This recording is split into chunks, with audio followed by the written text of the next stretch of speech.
Politics, economics, science, and literature. I'll speak with experts to offer context and insight.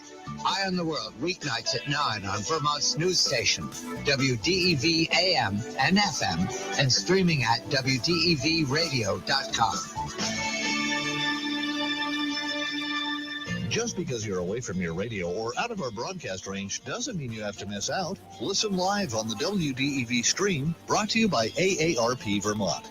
WDEV's morning, midday, and afternoon news services, Vermont Viewpoint, and the Brady Farkas Show can all be found on the WDEV stream at WDEVradio.com. Brought to you by AARP Vermont, working to bring down the cost of prescription drugs for all Americans. AARP.org/VT. The Brady Farkas Show is produced and funded by WDEV and the Radio Vermont Group. We welcome listener feedback. Email your comments to wdev@radiovermont.com. The teams you care about. Mac Jones is good. That's not the question. The question is he good enough to win repeatedly in this loaded AFC? The stories that matter to you. If I'm Xander Bogaerts, I need three things in order to get over that insulting contract offer. This is your home for New England sports. Jason Tatum, superstar. Book it. This is the Brady Farkas Show on WDEV AM, FM, and WDEVradio.com.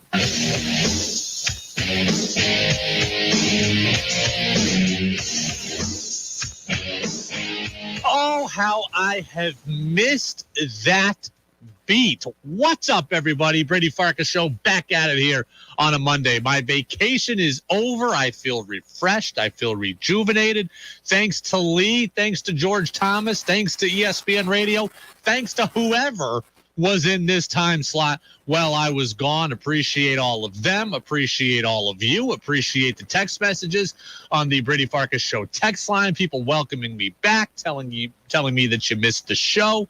I missed all of you. Don't get me wrong. I had plenty of fun. I accomplished a lot on this vacation. I did a lot. I drove a lot. I'll tell you about it here a little bit over the course of the day, but I missed all of you, and I'm ready to get back at it today. Again, it is a Monday, short show, just 40 minutes.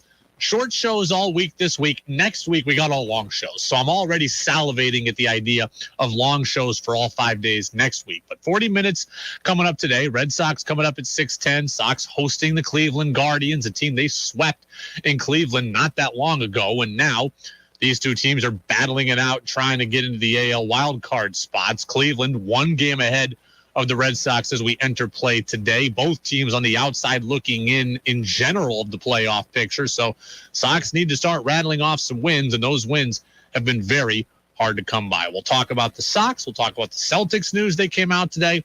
Again, I'll tell you some of the highlights from my vacation. You can get in on the Napa Morrisville, Napa Waterbury text line, 802-585-3026, your locally owned Napa stores in Waterbury and Morrisville. And you can also check in Facebook Live, YouTube Live, and streaming always on my Twitter account. 5, 4, 3, 2, 1. And here we go. The opening thoughts on the Brady Farkas Show are brought to you by Sticks and Stuff and Swanton Lumber, Vermont's most complete locally owned home center with locations in Enosburg, Derby, Middlesex, St. Albans, and at Swanton Lumber. They're online at sticksandstuff.com. Here is what bothers me most about the Red Sox situation.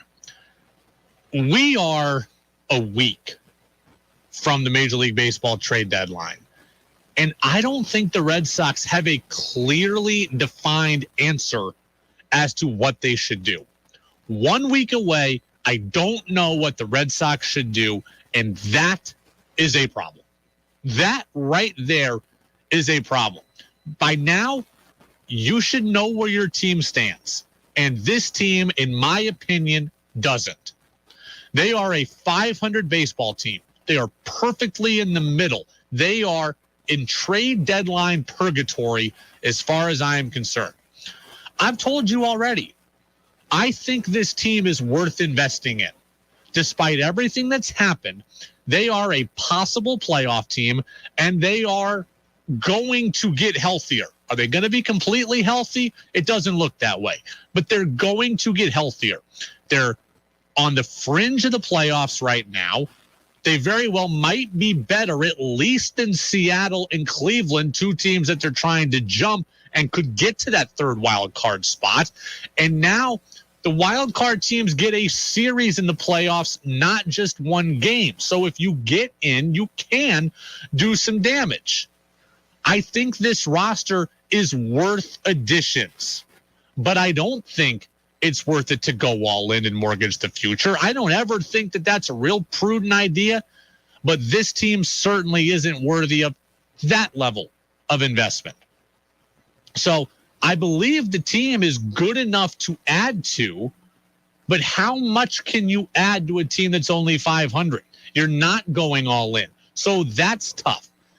I also don't think it's worth it, just like it's not worth it to go all the way in on. It's also not worth it to go all the way out on. I read things about people who want to sell. You're 2 games back of a playoff spot, despite how bad it is.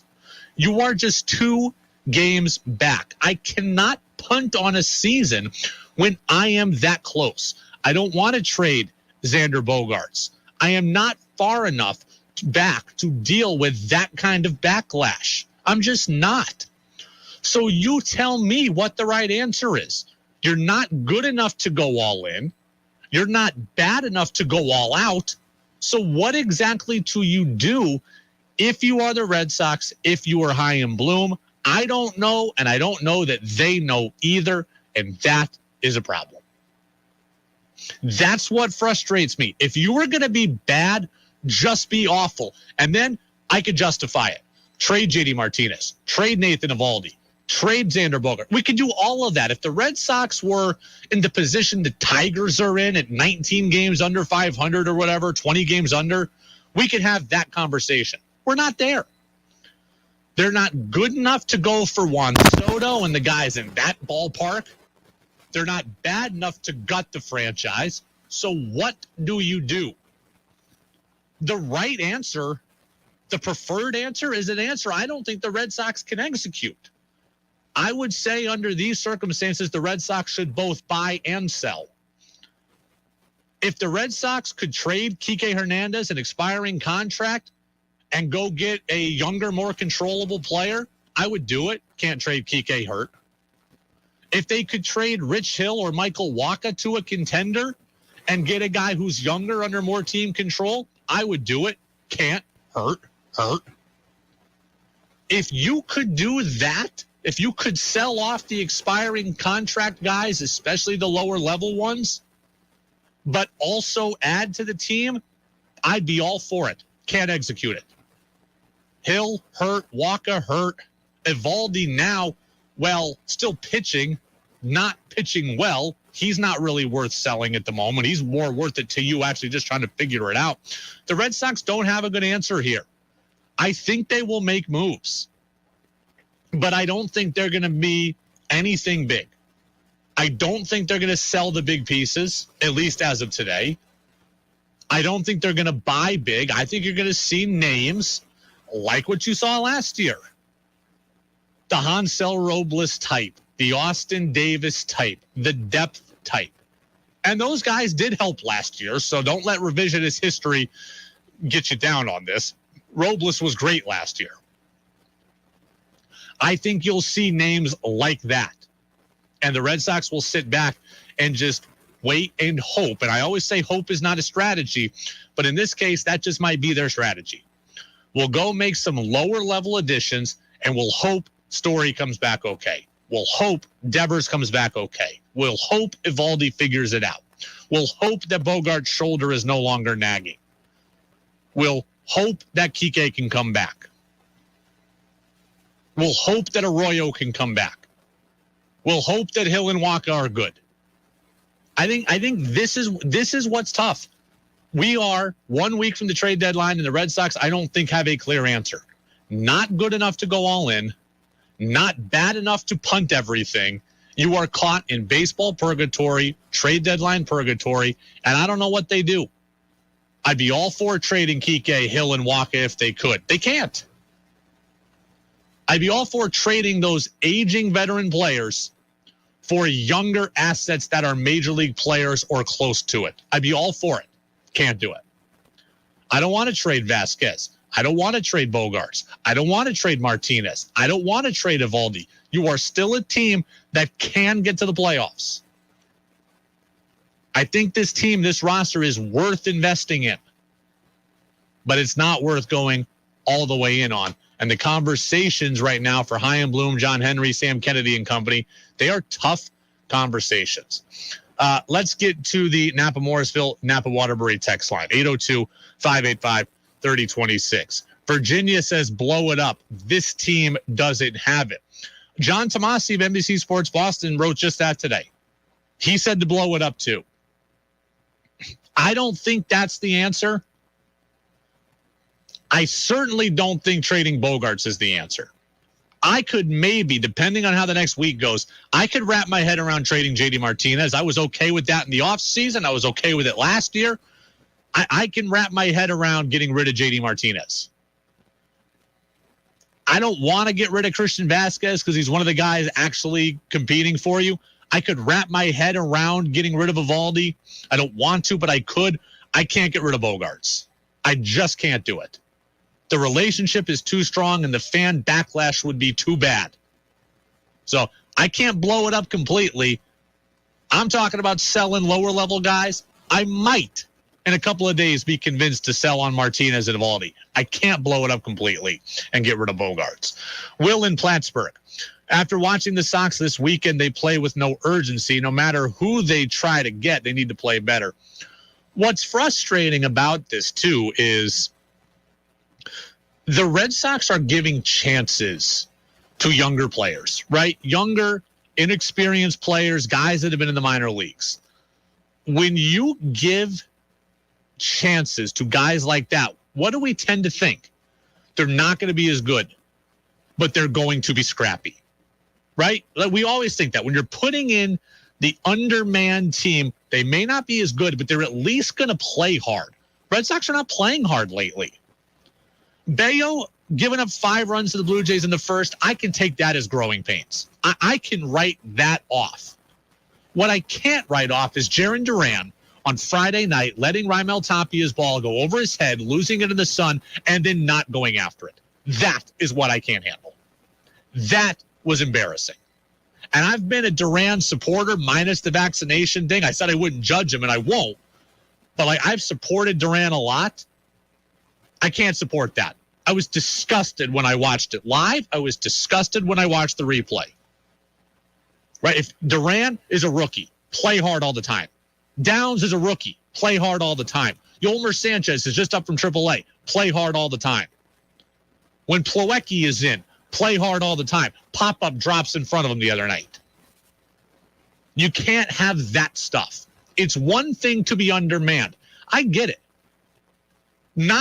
Most teams in baseball can't overcome what the Red Sox are trying to overcome. You kind of expect that they might lose.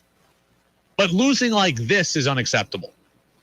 Chris Sale's out. Nathan Evaldi was out and clearly isn't 100%. Hill's out. Walker's out.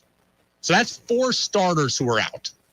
Story's out. Devers is out. That's 2 guys who are going to hit 20 homers this year at least, maybe 25, depending on how Story is when he comes back. Most teams can't overcome that. You're out Kike, leadoff hitter. Most teams can't come back from this. You are going to lose games without all these pieces. You can't lose with laziness. Let's see. Ross, Brady, next time you take vacation, don't let the Red Sox take one also. I was gone at the All-Star break. I thought it was going to be smooth sailing for me. I was only going to miss a handful of games, and little did I know they were going to lose every game that I was gone. Let's see. If the Red Sox can't agree to a contract extension with Bogarts, would it be better to get the draft pick losing him as a free agent or try to get players in return via trade?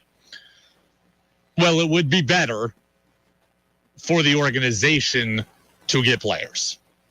It would be awful for the fan base if they trade him midseason. It would be awful for the fan base if they punt where they are close to the playoffs and they get rid of him midseason. I'm in favor of holding on to Bogarts. You want to trade JD? You want to trade Evaldi? Again, I can wrap my head around that. I can't wrap my head around getting rid of Xander Bogaerts. Not now. Again, if you were 38 and 58, do it. If you were 8 back of the wild card, do it. You are 3 back. And Seattle just got swept by Houston, and they may get swept by Houston again next weekend, and all of a sudden you're right back in the playoffs. So I can't wrap my head around getting rid of Bogaerts. I certainly don't want to do that. 802-585-3026. Well, we're at it with the Red Sox. I saw something yesterday that basically insinuated that Chaim Bloom should be on the hot seat. And I continue to read and get on social media and hear bashing of Chaim Bloom. And then last week I heard this from Jonathan Papelbon, the former Red Sox star. He was on WEEI. He was ripping Bloom. I think he's kind of trying to bring that into Boston. And for me, that don't work, buddy. Look, you're going up against the Yankees, and they've got one of the highest payrolls. And you're going to come into the Red Sox front office and try to finagle your way through all these good deals and find the next prospect? Oh, no, man, that don't work for me, man. I left for vacation defending Chaim Bloom, and as I come back, I just have one question. For all the Chaim Bloom haters out there, I just have a question. What exactly would you like him to do? Right? You want him to sign Bogaerts and Devers. I want him to do that too. They haven't hit that deadline yet, so therefore we can't really judge that yet. So if you're preemptively hating him for Bogaerts and Devers, I ask you to stop. They haven't left yet. So what would you have liked him to do? Because I've been a Chaim Bloom defender. I don't love every move or non-move, but I have defended him way more than most. Papelbon's calling him a schmuck for nickel and diming people. What exactly would you have liked him to do? You want him to spend more? You want him to not be so cheap? How did that work for the Red Sox when they signed Pablo Sandoval and Hanley Ramirez? How did it work when they spent big on Chris Sale? And really, I give him credit for 2018, but how did it work when they spent big on David Price?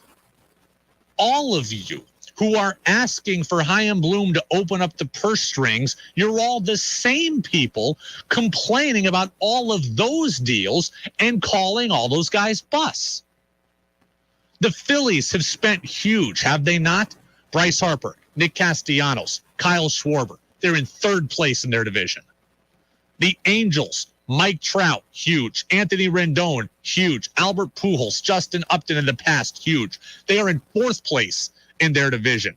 The Padres are good. They've gone to the playoffs. But what have they won after signing Will Myers and Manny Machado and Eric Hosmer? The answer, and giving the money to Tatis, the answer is nothing. You keep bashing Bloom, and you keep telling me that the Red Sox should spend and not nickel and dime people, but I'm here to tell you that all of the best teams in baseball are nickel and diming people. The best teams in baseball are doing what Bloom is doing. Have they had better luck? Have they had better health this year? Sure. But this is what the best teams are doing. The Yankees have the best record in the American League. Look, yes, they have Garrett Cole. But last I checked, Jose Trevino, Isaiah Kiner-Falefa, and a zillion-year-old Josh Donaldson, they are not household names. The Yankees have one Garrett Cole. They have a drafted and developed player in Aaron Judge. They have a traded for prospect in Gleyber Torres. They have a bunch of lottery tickets in their bullpen. Okay, Chapman, one of the guys they spent big on, he stinks now. He's one of the worst guys in that bullpen. So the Yankees have found the nickel and dime guys that Bloom is trying to do too. The Blue Jays, they got their big tickets, right? Kevin Gausman and George Springer. But beyond that, drafted and developed Bo Bichette, developed Vlad Jr., developed Kevin Biggio, Alek Manoah. They used their system to trade for Matt Chapman, Alejandro Kirk. They made a small move to get Tapia. They traded for Santiago Espinal, who's an all-star. So they built this thing the exact same way that Bloom is trying to build the Red Sox also. Seattle's ahead of you too. Robbie Ray, one big name. Everybody else, drafted, signed, developed. Kyle Lewis. Julio Rodriguez, J.P. Crawford. I mean, it's all Cal Raleigh. It's all internal answers. So my answer is, what did you want Chaim Bloom to do? You want him to just throw money around? You hated it when the Red Sox did that and they whiffed on guys. But now you hate this too. What do you want him to do? Somebody answer that for me. 802-585-3026. Will in Plattsburgh. You can't throw it all on Bloom. Sox have injuries and just aren't playing good enough. Thank you. Thank you. The Yankees had all those injuries last year, right? Are the Yankees that much better this year than last year, or are they just that much healthier? It's probably a little bit of both. It's probably a little bit of both. Unnamed texter.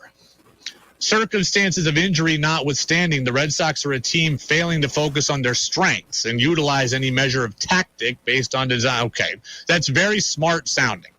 This is a very smart sounding text. I just can't read it all right now. But yes, I like Bloom way more than a lot of you do. I just don't know what you want him to do. He is doing the thing that everyone else is doing.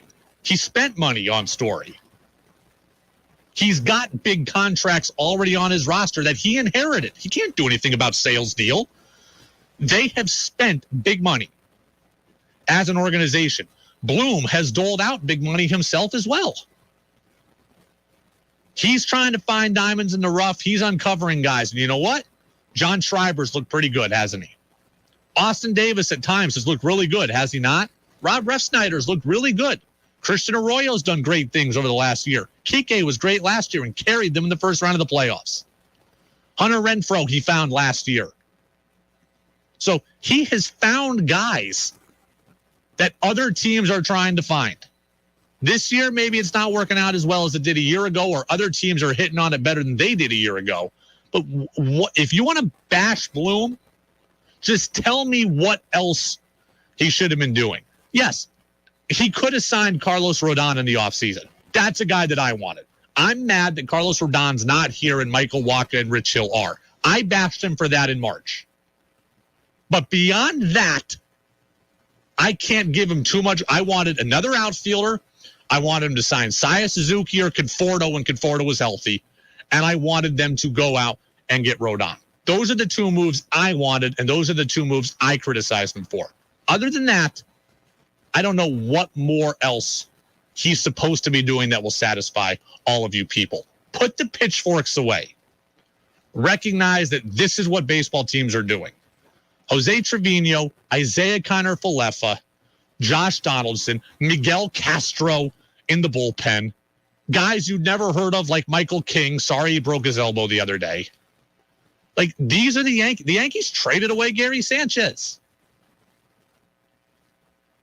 Like, this is what teams are doing. It's the Brady Farkas Show on WDEV, AM and FM, and WDEVradio.com. Well, we're bashing roster building.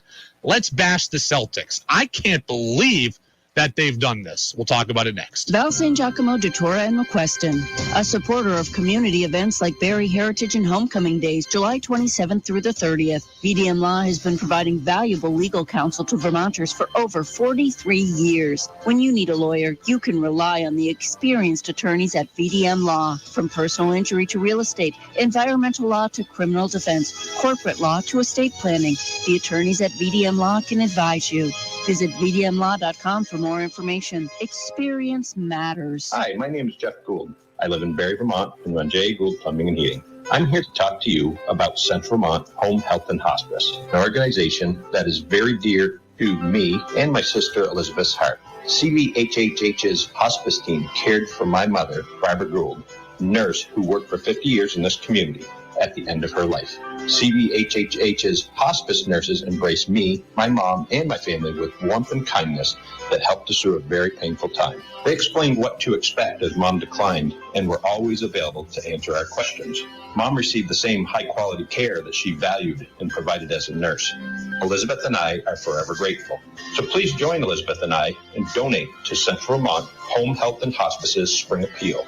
Your gift ensures families like ours can access the loving care and one-on-one support in the comfort of home and at a time when it matters the most.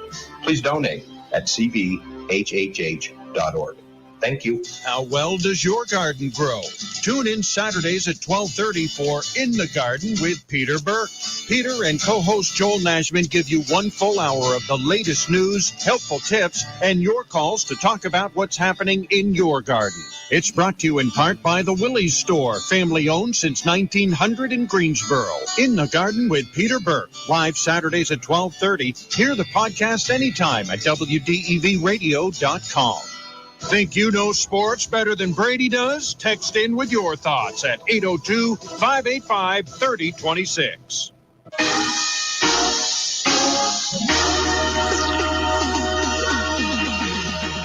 Now it's back to the Brady Farkas Show on WDEV AM, FM, and WDEVradio.com. We'll get to the Celtics in a second, but Ross brings up an interesting point.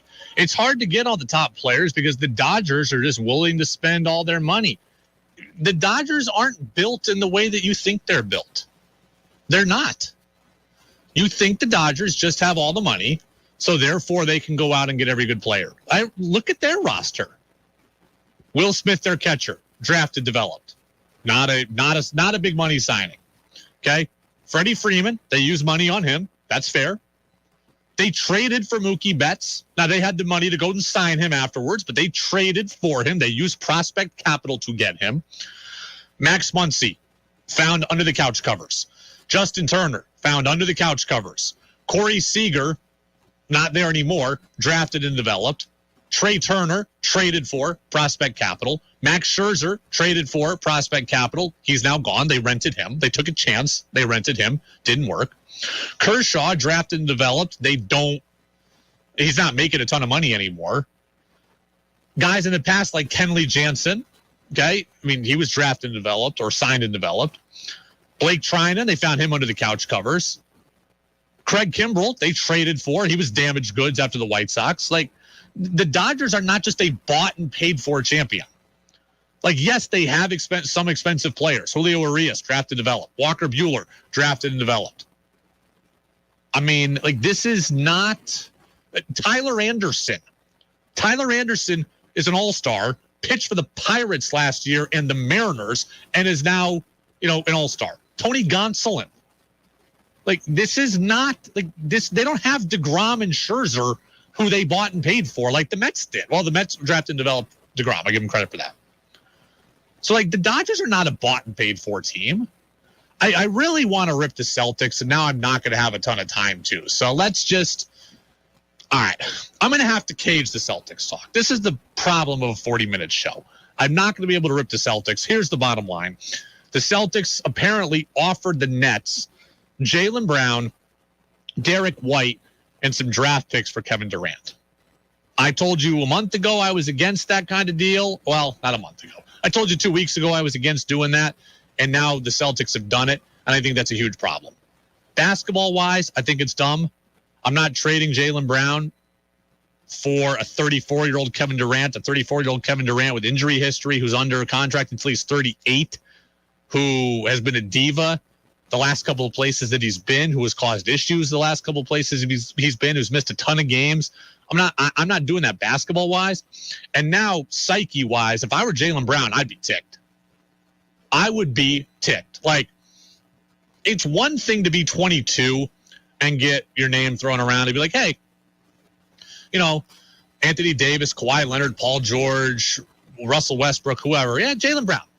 It's one thing to hear that at 22. If I'm Jaylen Brown, I'm now 25 years old. I have now made an all-star team. I have now been to a finals. I have now carried you in a couple of finals wins. I deserve to be valued on this team and not have my name thrown around anymore. If I'm Jaylen Brown, I'm ticked. And Peter in Williston says the same thing, basically, and says, now that Jaylen Brown's name is out there, that's no good. Ross comes back to the Dodgers point and says maybe their player development is just stronger. That's fair. Chaim Bloom, though, is now, look, player development is not overnight. So, yeah, Chaim Bloom is trying to rework the player development system. That I can understand. I understand that. The Dodgers do have good player development. The Red Sox player development needs to get better. The Red Sox need more younger players to develop, and that's what Chaim Bloom is working on. Will in Plattsburgh says that Jaylen Brown deserves better. He does deserve better. 100% he deserves better. Again, at 22, it's one thing to kind of be jerked around with your name in rumors. When you are a prospect, you are no longer a prospect. You are an established player. You are an all-star. You have been to a finals. You have scored 20 in a finals game. You get along with Jason Tatum. You play well together. You are a building block, not a guy to just be kicked around. Not a fan of that. So I wouldn't do the deal basketball-wise, and I don't think it's good PR-wise. And Jaylen Brown already tweeted today, shaking my head like, here we go again. And I'm with you, Jaylen. I wouldn't do it. Brady Farkas Show on WDEV. Travis says, welcome back, Brady. So thank you very much. I appreciate you. When we come back, Red Sox lineups, and I'll give you the quick synopsis of my vacation. That's next on DEV. 96.1 WDEV FM Warren. 96.5 W243 AT Berry. 98.3 W252 CU Montpelier. AM 550 WDEV Waterbury. This is CBS News on the Hour, presented by Liberty Mutual Insurance. I'm Monica Ricks in New York. Thousands of people in Northern California are worried they won't have homes to go back to as a massive wildfire there spreads. A lot of memories, My family grew up there, my kids, and I don't know, just sad. The fire scorched 17,000 acres near Yosemite. Here's KCBS's Holly Kwan. Some reservations have been canceled, and while the park itself is not threatened, dozens of park staff, 50 at last count, were evacuated from their homes, but they're still coming to work. Kevin Sweeney is Fire Information Officer for Yosemite. Well, it's supposed to stay hot and dry, and unfortunately, I think that's what we're going to be looking at for a little while here. But we are seeing the breezes and some winds. Certainly is not a benefit. Yosemite's summer visitor season usually lasts until the end of October, and so does fire season. A heat wave is still baking most of the country, which means farmers are now watching their crops closely. Tom Peterson is agriculture commissioner in Minnesota. It's not always a lot that you can do, except for a farmer, hope for that rain and really watch the sky. Forecasters say the heat's headed towards the northwest next. President Biden addressed recession fears today ahead of a key economic meeting this week. The Fed is set to announce another interest rate hike to bring down inflation. And Mr. Biden says he's optimistic. My hope is we go from this rapid growth to steady growth. The president also said he's feeling great as he recovers from COVID. A lot of teachers aren't happy at work. I'm Tom Foti. Surveying teachers around the U.S., the American Federation of Teachers finds a lot of job dissatisfaction. About 40% of teachers are considering leaving the teaching profession. AFT President Randy Weingarten says it's not the kids, it's the conditions. We have a shortage of respect, and we have a shortage of conditions to teach. All made worse, she says, by the pandemic and culture wars. Tom Foti, CBS News, Washington. Pope Francis is apologizing for the church's role in indigenous residential schools in Canada. Those in the local community call it a cultural genocide. A feeble Pope Francis arrived in a wheelchair, but managed to pray at an indigenous cemetery at the site. He added, "I humbly ask forgiveness for the evil committed by so many Christians against the indigenous populations."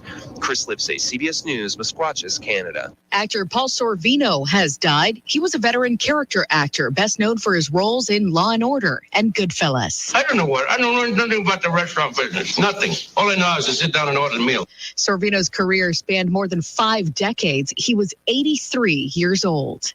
This is CBS News.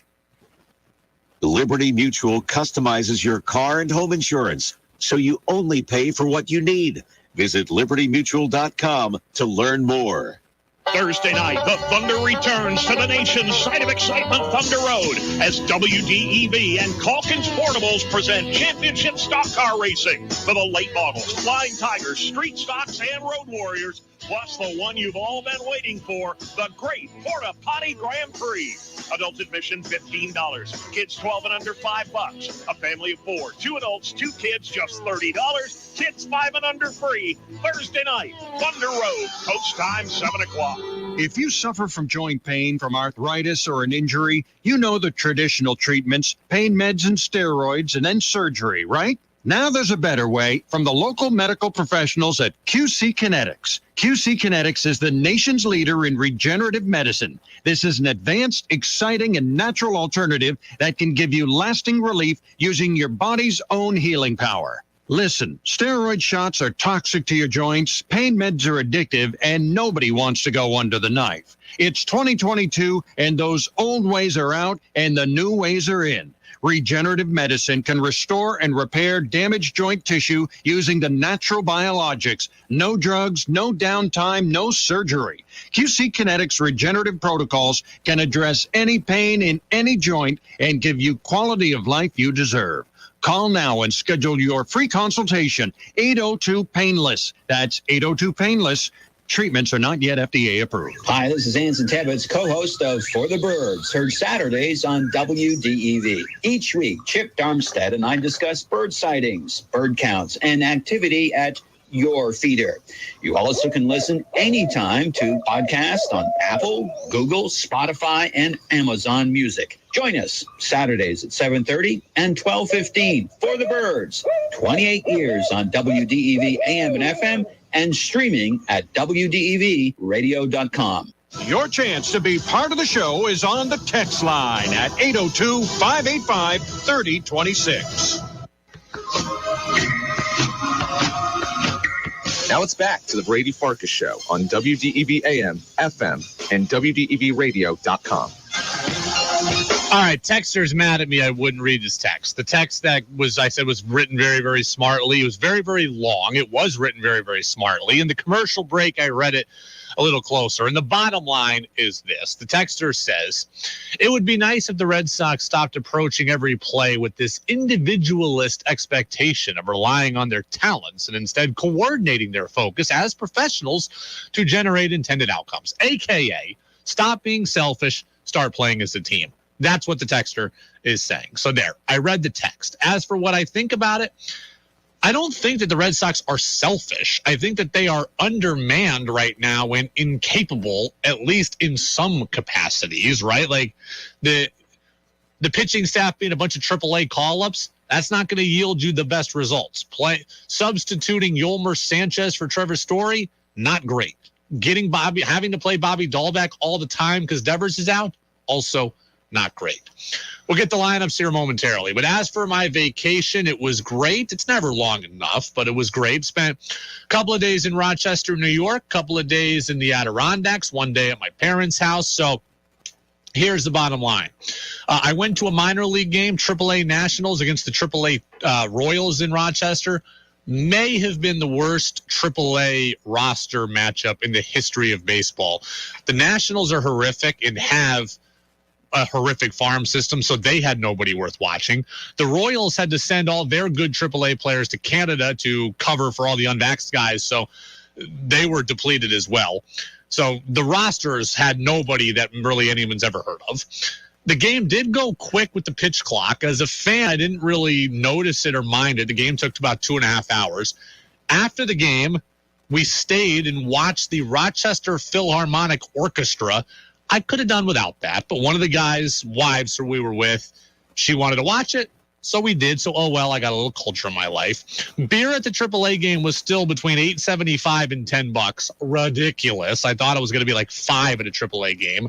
Not the case at all. $8.75 for a 16-ounce Bud Light is a ripoff no matter where you are.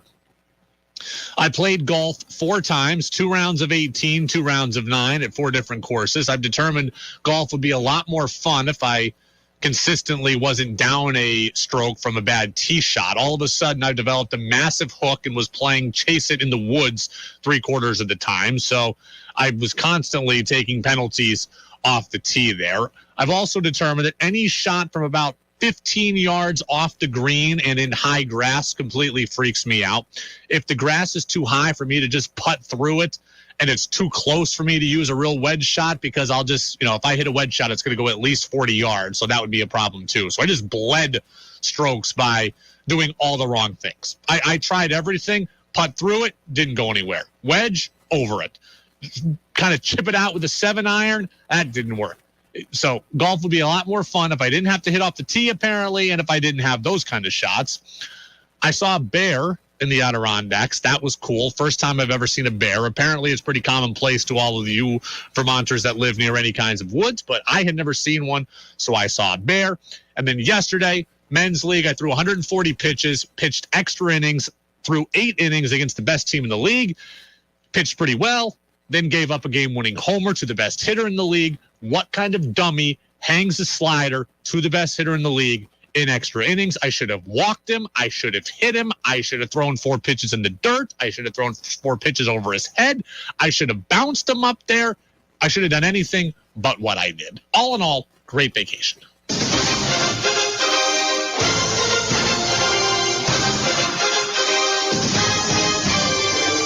The Guardians are 1 game ahead of the Red Sox in the wild card race. It's Zach Plesac against Nick Pivetta. Stephen Kwan in left, Ahmed Rosario at short, Jose Ramirez at third, Josh Naylor's at first, Franmil Reyes the DH, Andres Jimenez the All-Star at second, Nolan Jones in right, Austin Hedges the catcher, Miles Straw in center. Durant in center, Ref Snyder the DH, Verdugo in left, Bogey at short, Vasquez the catcher, Cordero at first, Stallbeck at third, JBJ in right, Yomer Sanchez at second. No JBJ, no Devers, no Story. Not no JBJ, no Devers, no Story, no Martinez. This is